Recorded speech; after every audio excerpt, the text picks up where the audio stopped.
mijn bloed.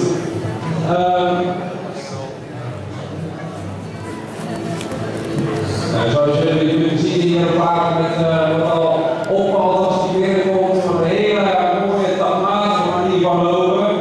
Elke pas is raak, zoals we dat noemen.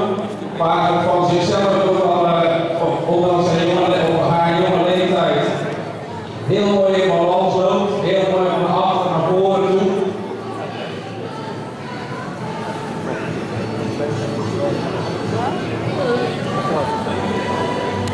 En ook in de